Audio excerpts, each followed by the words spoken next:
कहानी का शीर्षक है तो ही उरीन में नाही। इसे लिखा है मालती जोशी ने। सुबह के 9:30 बज रहे थे और इनका अब तक पता नहीं था।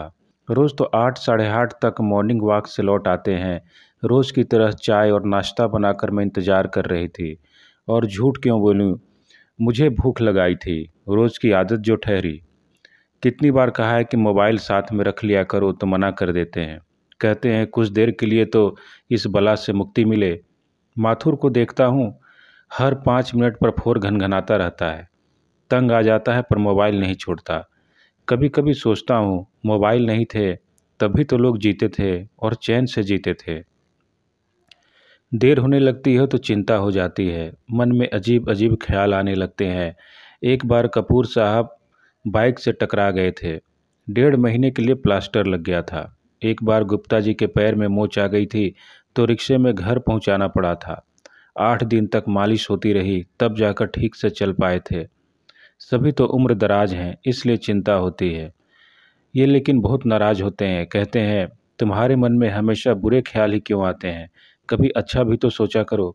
फिर मैंने अच्छा सोचना शुरू किया। हो सकता है आज किसी का जन्मदिन हो। जन्मदिन मनाने के लिए ये लोग सैर के बाद सीधे 56 भोग चले जाते हैं। मैंने सोच लिया है कि 10 बजे तक प्रतीक्षा करूंगी और फिर नाश्ता कर लूंगी। भूख तो खैर मैं बर्दाश्त कर लूंगी, पर दुनिया भर की दवाइयाँ जो लेनी होती हैं उससे पहले पेट में कुछ डालना भी ज़रूरी है।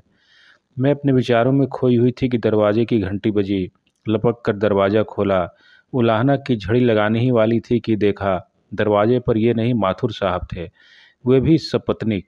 माथुर साहब तो खैर आते ही रहते हैं, पर इतनी सुबह उनकी पत्नी को देखकर आश्चर्य हुआ।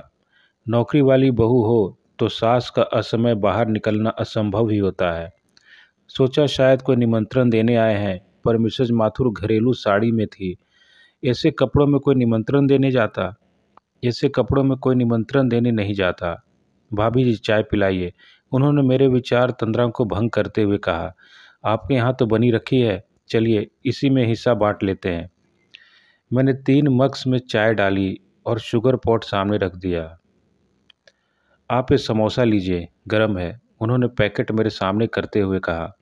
बच्चों के लिए ले जा रहे थे, सोचा 2-4 आप लोगों के लिए भी ले लें। समोसा खाते हुए मैंने पूछा, आज आप मॉर्निंग वॉक पर नहीं गए? ऐसा कहीं हो सकता है भला? मिसेज माथुर बोली। दुनिया चाहे इधर से उधर हो जाए, सुबह की सैर नहीं रुक सकती। माथुर साहब ने आंखें तरेर कर पत्नी की ओर देखा, पर तब तक बहुत देर हो चुकी थी। तीर कमान से निकल चुका था। अधखाया समोसा प्लेट में छोड़कर मैंने पूछा, अपने दोस्त को कहाँ छोड़ा है? आप नाश्ता कर लीजिए फिर बताता हूँ। खा लिया मैंने जितना खाना था, अब आप फौरन बताइए, मेरा जी बहुत घबरा रहा है। घबराने की कोई बात नहीं है भाभी, सब ठीक है। फिर इन्हें कहाँ छोड़ा है? देखिए शांति से सुनिए, हम लोग पार्क से चलने को हुए तो मनोहर जी को एकदम चक्कर आ गया। फिर गिर गए क्या? ज़्यादा चोट तो नहीं आई? मेरा तो कलेजा मुंह को आ गया था। गिरते कैसे? हम सब साथ जो थे। फिर हमने सोचा पास में तो सार्थक नर्सिंग होम है, वैसे बीपी वगैरह चेक कर लेते हैं। फिर कुछ नहीं। ड्यूटी डॉक्टर ने बीपी चेक किया, ठीक था। फिर वह बोला 11 बजे बड़े डॉक्टर साहब आएंगे, एक बार उन्हें दिखा लेते हैं, इसलिए हम उन्हें वहीं छोड़ आए हैं। गुप्ता पास में बैठा है। भाई साहब प्लीज़ मुझे ले चलिए, मेरा जी बहुत घबरा रहा है। आपको लेने के लिए ही आया था मैं। ऑटो खड़ा किया हुआ है, बस सोच रहा था आप मुंह में कुछ डाल लेती। खैर चलिए। मैंने फटाफट घर बंद किया और उनके साथ चल पड़ी।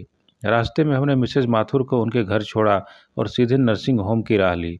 मेरे मन में इतनी बुरी बुरी कल्पनाएं आ रही थी, पर जब पहुंचकर देखा तो ये और गुप्ता जी मज़े से कमरे में बैठकर गप्पे मार रहे हैं। मेरी तो जान में जान आई। डॉक्टर आ गए? माथुर ने पूछा। राउंड ले रहे हैं, उसके बाद देखेंगे। कुछ देर बाद ही बुलावा आ गया। ये दोस्तों के साथ चले गए, मैं कमरे में बैठी रही। अच्छा हुआ जो इन लोगों ने कमरा ले लिया था, नहीं तो बाहर बरामदे में बैठना पड़ता।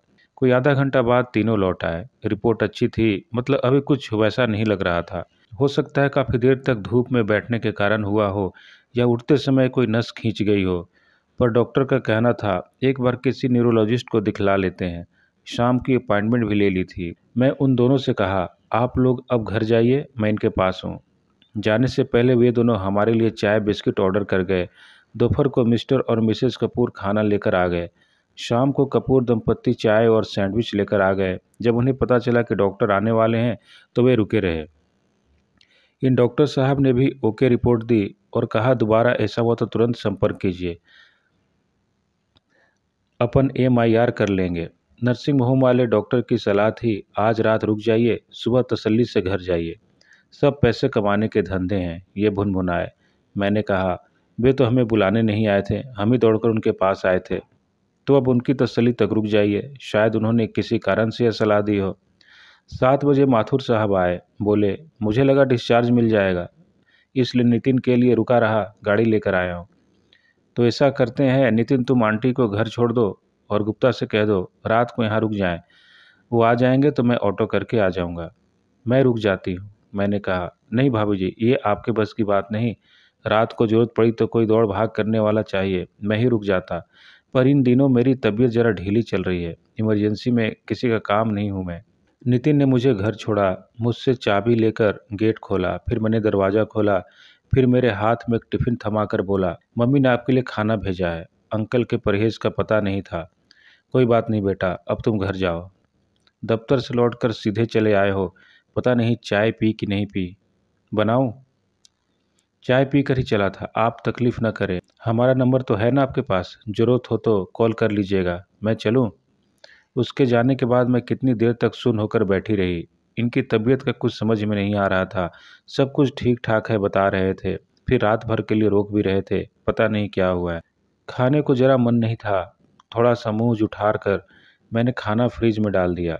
टीवी देखने की कोशिश की, मन नहीं लगा। कुछ पढ़ने की भी इच्छा नहीं हुई। तो 9 बजे ही गेट में ताला डालकर मैंने बत्तियां बुझा दी।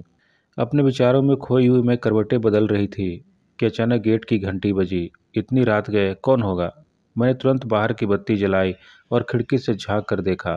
भाभी जी, गेट खोलिए, गुप्ता जी की आवाज़ थी। मेरा दिल बुरी तरह धड़क उठा। गुप्ता जी इस समय यहाँ क्या कर रहे हैं? उन्हें तो नर्सिंग होम में होना था। कहीं ऐसा तो नहीं कि उन्हें डिस्चार्ज मिल गया हो। बदहवास सी गिरती पड़ते मैं बाहर पहुंची। गेट खोलते हुए मैंने कहा, गुप्ता जी, आप इतनी रात को, सब ठीक तो है ना? इतनी रात कहाँ भाभी, अभी तो 9:30 ही बजे हैं, उन्होंने भीतर आते हुए कहा। अब मैंने देखा कि उनके साथ उनका पोता भी है। मुझे प्रणाम करके बालक एक और खड़ा हो गया। आप तो नर्सिंग होम जाने वाले थे ना? जाने वाला था, पर राहुल ने मना कर दिया। बोला कोई इमरजेंसी होगी तो पहले आपके हाथ पांव फूल जाएंगे, इससे अच्छा है मैं चला जाता हूँ। बस सुबह मुझे जल्दी रिलीव कर दीजिए। आपके लिए मैं शौनक को ले आया हूँ, उन्होंने पोते को आगे करते हुए कहा। यूं तो पूरा कुंभकर्ण है, पर कोई साथ रहेगा तो आपका हौसला बना रहेगा। सच, किसी के साथ होने की कल्पना मात्र से ही मुझे बड़ी राहत मिल गई। अच्छा बेटे, मैं चलता हूँ, उन्होंने बेटे की पीठ थपथपाते हुए कहा। दादी को तंग मत करना और होशियारी से रहना। उनके जाने के बाद मैंने गेट में ताला डाला और भीतर आ गई। हॉल का दरवाज़ा बंद करते हुए मैंने शौनक से कहा, 2 मिनट रुकना बेटा, मैं गेस्ट रूम में बेडरूम की चादर बदल दूँ। नहीं दादी, मैं यहीं दीवान पर सो रहूँगा, बस ओढ़ने के लिए कुछ दे दीजिए। मैंने दीवान पर उसका बिस्तर लगाते हुए कहा, बेटा यहाँ भी टीवी है, कुछ देखना चाहो तो देख लो। नहीं दादी, मैं थोड़ा पढ़ूंगा, एग्जाम चल रहे हैं ना। मुझे इतना संकोच हुआ आया, मेरी वजह से तुम्हारी पढ़ाई मारी गई। वैसे भी रात में मैं कितना पढ़ लेता, बस थोड़ा देख लूँगा। और आप गेट की चाबी मुझे दे जाइए, मैं सुबह चुपचाप निकल जाऊँगा। वाह, ऐसे कैसे निकल जाओगे? चाय पीकर जाना, बस मुझे एक बार आवाज़ दे देना। उसके लिए दूध का गिलास और पानी की बोतल रखकर मैं सोने चली गई। पर देर रात तक नींद नहीं आई। दिन भर का घटनाक्रम आंखों के आगे घूमता रहा। पता नहीं कब आंख लगी। सुबह उठी तो कमरे में धूप फैल चुकी थी। हड़बड़ाकर उठी, देखा गुप्ता जी का पोता चला गया था। गेट का ताला चाबी टेबल पर रखा था। कंबल और चादर तहा कर रखे हुए थे। भीतर डाइनिंग टेबल पर दूध की थैलियाँ रखी हुई थी। मुझे उस पर बड़ा प्यार आ गया। कितना सलीकेदार बच्चा है। चाय पीकर मैं फटाफट नहा ली। अस्पताल से फ़ोन आए तो रिसीव करने के लिए तो कोई चाहिए। करीब 10:30 बजे माथुर साहब का फ़ोन आया। भाभी, डॉक्टर का राउंड हो जाने के बाद हम लोग आ जाएंगे, आप नाश्ता कर लीजिए। भाई साहब को यहाँ करा दिया है, वे कुछ कह रहे हैं, सुन लीजिए। सुनो, इन्होंने कहा, मेरा बिस्तर बाहर दीवान पर ही लगा देना। इतना ताव आया, बीमारी में भी दरबार लगा कर बैठेंगे। पर फिर दिन भर घर में ऐसा मेला लगा रहा कि इनका कहना ठीक था। बेडरूम में किस किस को ले आते, कहाँ बिठाती। ये लोग कोई 1:30 बजे घर लौटे। माथुर साहब ने माफ़ी मांगते हुए कहा, सॉरी भाभी जी, आपको बहुत इंतजार कराया। दरअसल हम नितिन की राह देख रहे थे, वह लंच आवर में ही आ पाया। कहने का मन हुआ कि टैक्सी कर लेते, पर ऐसा कहकर उनके सदास्यता का अपमान करने की इच्छा नहीं हुई। इनके आते ही 2 दिन से भाएं भाएं करता घर एकदम गुलजार हो उठा। रात तक आने वालों का तांता लगा रहा। जो लोग नर्सिंग होम नहीं पहुंच पाए थे वे क्षमा याचना करते हुए घर आ गए। मुझे दिन भर सांस लेने की फुर्सत नहीं मिली। रात 9 बजे के बाद यह रेला थमा तो मैंने फटाफट खिचड़ी चढ़ा दी। खाने पर बैठते इन्होंने बुरा सा मुंह बना लिया। मैं इतना बीमार नहीं हूँ भाई, कल से दलिया और खिचड़ी खिला खिला कर तुम लोगों ने सचमुच मुझे बीमार कर दिया है। सॉरी, मैंने क्षमा याचना करते हुए कहा, पर यह खिचड़ी आपकी बीमारी के उपलक्ष्य में नहीं है। दरअसल मुझे कुछ बनाने का समय ही नहीं मिला। देख तो रहे हैं दिन भर कैसी है तौबा मची हुई थी। इसलिए तो कहता हूँ कि एक कुक रख लो, पर तुम्हारी एक ही रट है, 2 जनों का खाना होता ही कितना है। हम दोनों के बीच यह शाश्वत वाद था, इसलिए मैंने जवाब नहीं दिया और चुप खाना खाती रही। मेरी आंखें झपकने लगी थीं। दिन भर जरा भी कमर सीधी करने का मौका नहीं मिला था। हम लोग सोने जा रहे थे कि फ़ोन की घंटी बजी। बिस्तर के पास रखा कॉर्डलेस इन्होंने फट से उठा लिया। उधर से आवाज़ आते ही इन्होंने स्पीकर ऑन कर दिया। समझ गई कि सोहम होगा। बच्चों का फ़ोन होता है तो हम लोग स्पीकर ऑन कर लेते हैं। पापा आप घर पर हैं? डिस्चार्ज मिल गया? हाँ बेटा, दोपहर में ही घर आ गया था। डॉक्टर क्या कहते हैं? कह रहे थे चिंता की कोई बात नहीं है, दोबारा ऐसा हुआ तो जांच कर लेंगे। बिल कितना हुआ?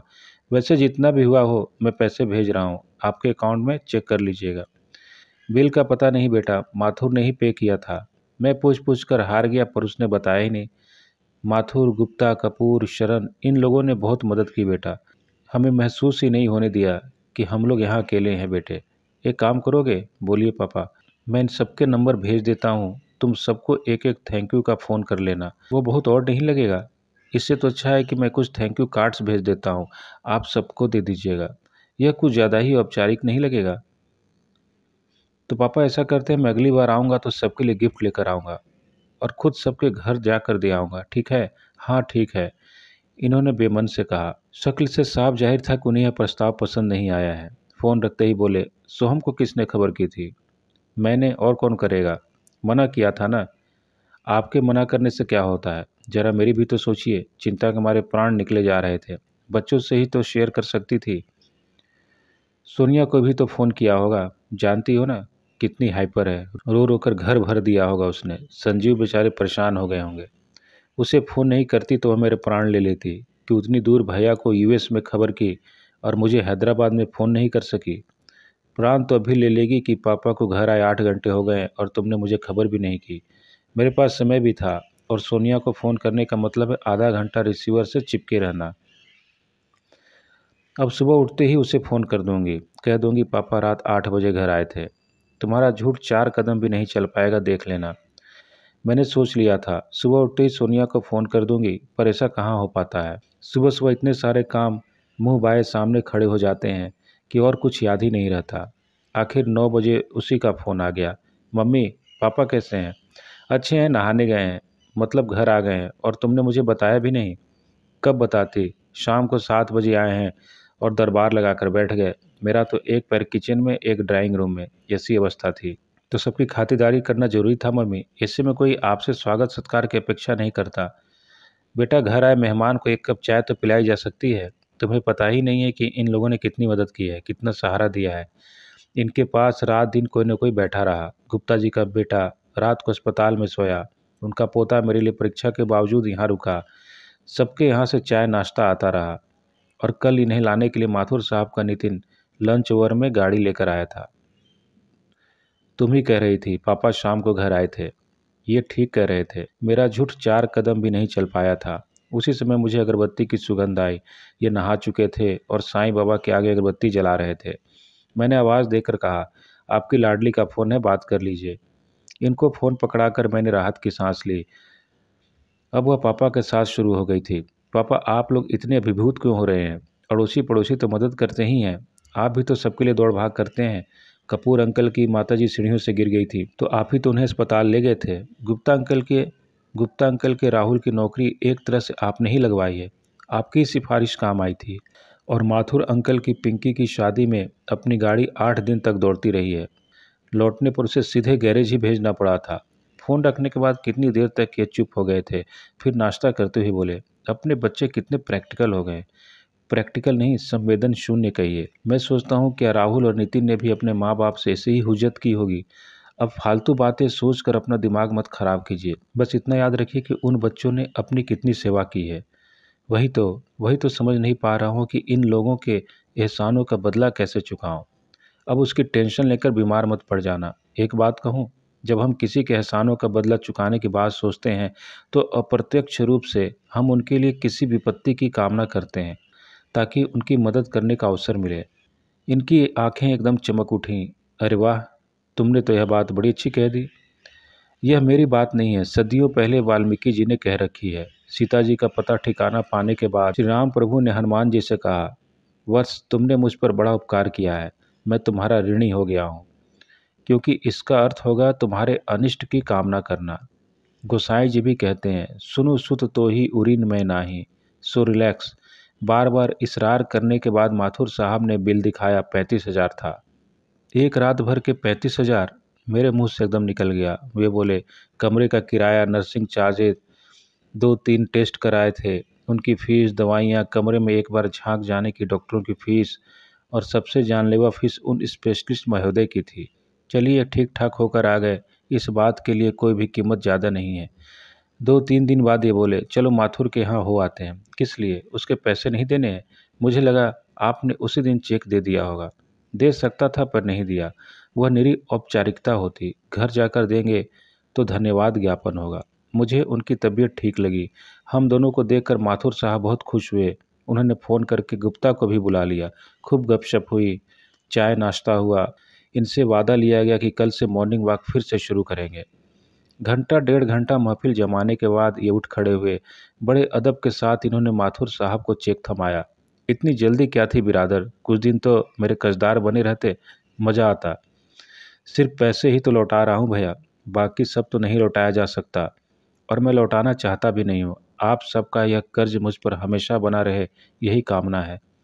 यह सब कहते हुए उनका चेहरा एकदम प्रसन्न और तनाव रहित लग रहा था। कोई हफ्ते भर बाद ये इतना खुलकर हंसे थे। धन्यवाद।